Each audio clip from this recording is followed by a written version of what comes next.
The importance of being correctly interpreted, a crucial element in managing obsessive thoughts, is reviewing our interpretation of them. When unwanted thoughts or images appear, they can trigger an irrational interpretation.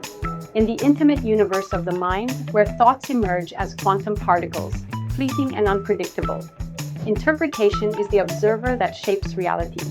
The importance of being correctly interpreted and of wisely interpreting our own thoughts is a subtle art, an act of inner alchemy that can transform anxiety into self-understanding and confusion into growth.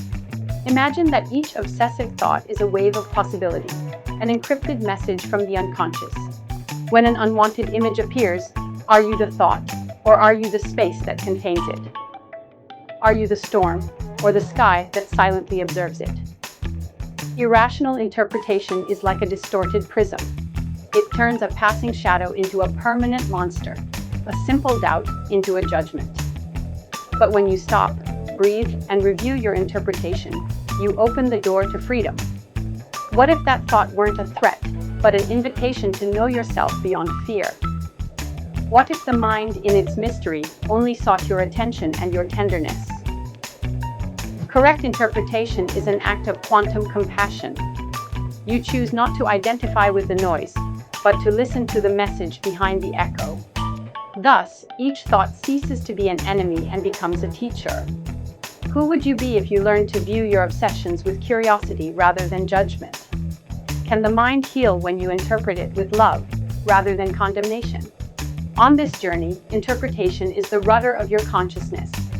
Do you dare to let go of old narratives and rewrite your story from a place of understanding? What if the key to inner peace was simply learning to interpret your inner world with the same patience and openness with which you contemplate the starry universe? Share this message if you've ever felt the power of a new interpretation, and if you believe that together we can create a network of free minds, open hearts, and souls willing to transform obsession into wisdom. How can we transform our obsessive thoughts into opportunities for spiritual growth? What techniques exist to reinterpret negative thoughts into positive ones? How does the interpretation of our thoughts influence our mental health? What role does meditation play in reviewing our interpretation of thoughts? How can we identify if our interpretation of thoughts is irrational?